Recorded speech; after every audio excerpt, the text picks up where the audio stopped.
So to get started with Moundir, we're gonna talk about what your biggest, and I mean your biggest procurement mistake was and what you did to overcome it. Yes, I did so many mistakes, Same. during my procurement career, right? So, but the first one that comes to mind dates back to 2011, 2012. Back then, I was a generalist indirect procurement person. I hadn't entered into, the pure IT and technology procurement world as Mm. a specialty, right? And it's important to talk about the setup for this mistake so that you have the context. It was part of I used to work for a major oil and gas company that had a project in the Middle East, and I was stationed there. And one of the project was to, the local people that used to work with us. They used to commute back and forth from their home Yeah. locations to the plant, right? And the company used to hire owner drivers to bus people from Yeah. their home locations to the plant, right? And one of the project I was working on was to try and consolidate all that, bring some structure into it, and structure it into a managed services arrangement. So on paper, it looked good. So I prepared my document, the strategy, and then I went to the contract review committee with it. And I spent, a reasonable amount of time working on the paper, went there, started presenting it. And then the first question was, okay, that's great, Mundir, but what about change management? And I Mm. froze, Daniel.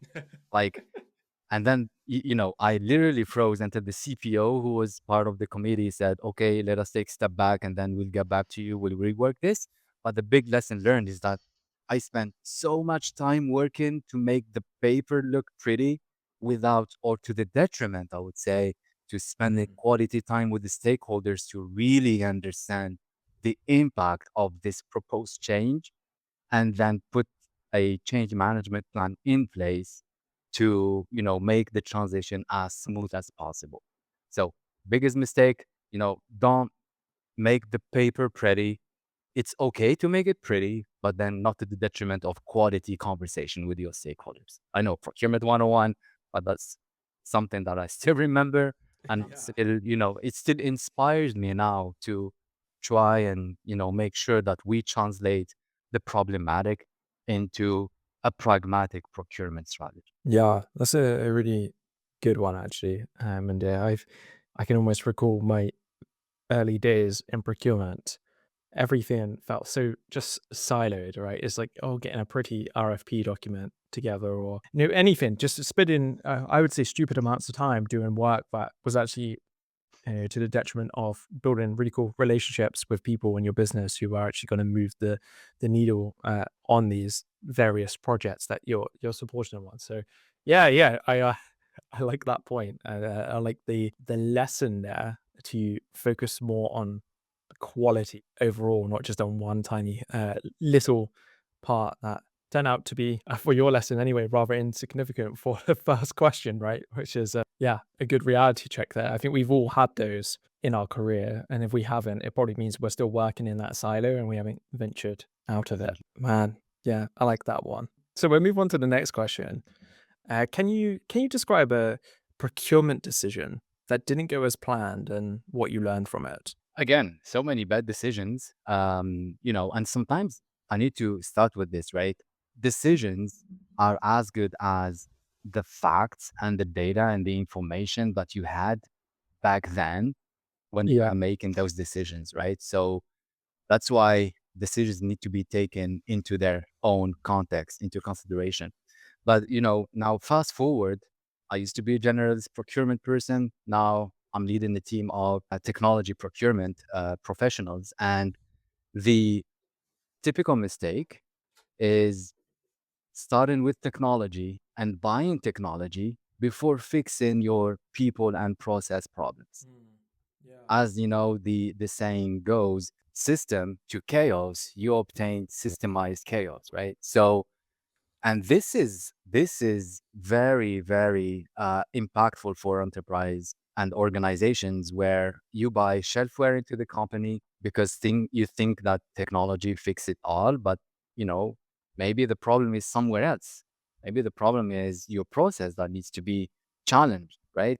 relook at the status quo, fix your people in terms of training, etc., and then complement that with technology to enable what you've already, put in place as foundational work. So this is something that is really close to my heart, making sure that you fix people and processes first and then complement that with technology. Yeah, it's a really good point, right? And there's always that, people process and technology sort of Venn diagram that is often shared, right? And at times, yeah, either one, like, one of those three can take the focus at the detriment of the other two. Yeah, yeah. I'm actually going through this kind of thing right now. Not a procurement, because I obviously moved out of procurement into sort of a marketing role, but trying to build out a new marketing team here at Gatekeeper. A small part of the marketing team, and I'm currently assessing those very things. Right, what's our current processes? Can tech help? Well, actually, when you go 5 layers deep, so far away the issue that even if we got tech in here, it's still not gonna solve any of the current issues there. So I think they're really transferable skills, that kind of thinking, around technology. So yeah, I think that's a great point to raise here, actually. And you mentioned it, Daniel, transferable skills, right? That is something not to be underestimated, right? I think technology, with all the evolution that we see now in the market, will be commoditized. But then what would be the differentiator are those transferable skills that, now you're in procurement, but then maybe you can repurpose that in support of another profession, right? And maybe there's some fine tuning, of course, to adjust, but then at their core, those transferable skills, they can take you anywhere. Yeah. Yeah, I'm a huge proponent of that notion, right? Like, I think for most people, if they want a really healthy career, learn transferable skills that, will get you 80% of the way there, every single time. And you can go off and do whatever you want, really. You don't necessarily have to stay in procurement your entire life. You can move into, more commercial, more sales roles, more marketing roles, ops. It's so much potential, I think, for procurement to be a gateway to doing other stuff, if that's kind of your goal. I know some people will just want to stay in procurement. I've managed to blend mine, so I'm in the procurement tech ecosystem, but not doing procurement. And for me, it was a perfect move at the perfect time, and keeps me more engaged than ever now, actually, which is super important when it comes to what you do each day. No, absolutely. And that's where, we can talk about things like learning agility, right? And Mm. getting out of your comfort zone and, having that awareness, right? That you need to get out of your comfort zone.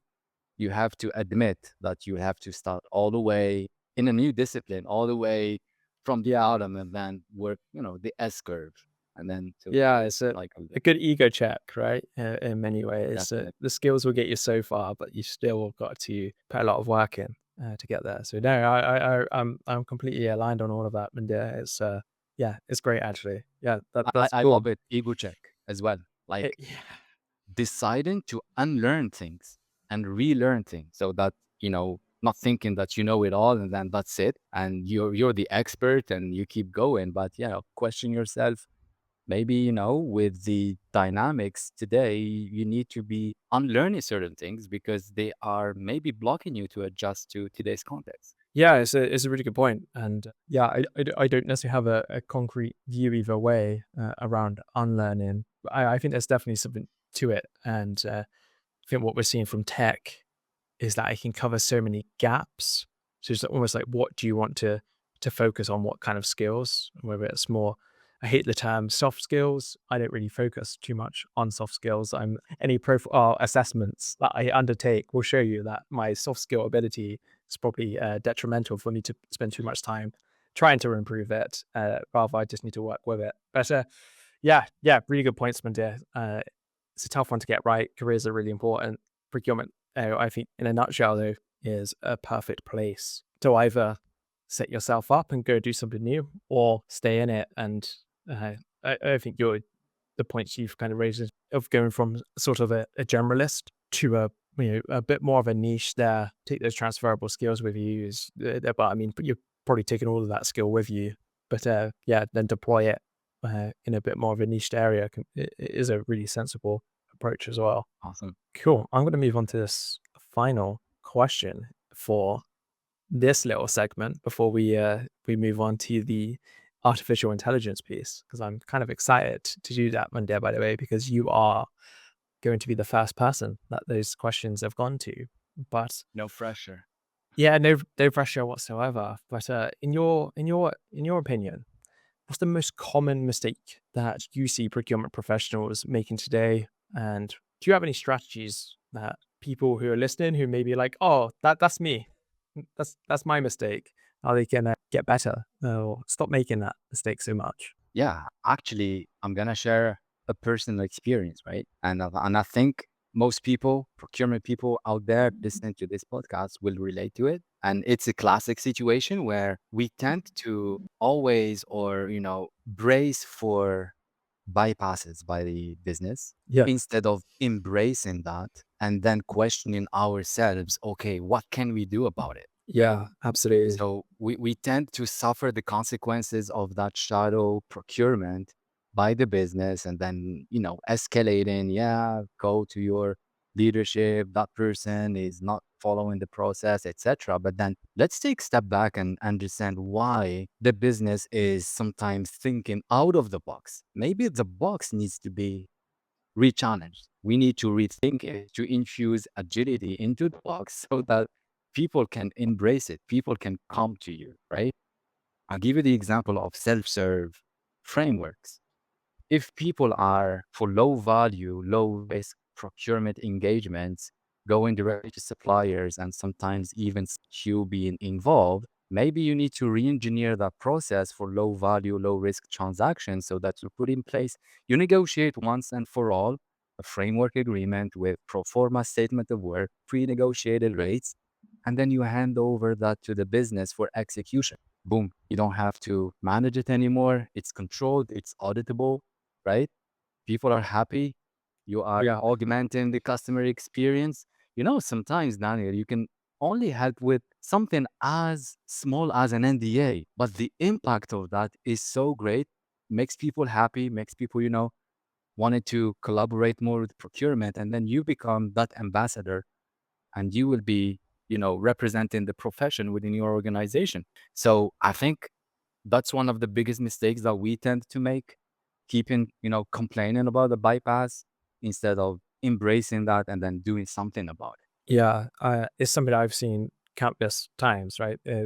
People moan that stakeholders aren't following the right process, or I know something like that, or whatever. But actually, look internally, look at yourself, and that's typically where the issue relates. Yeah, yeah, Mandir, I like that. That's good. Awesome.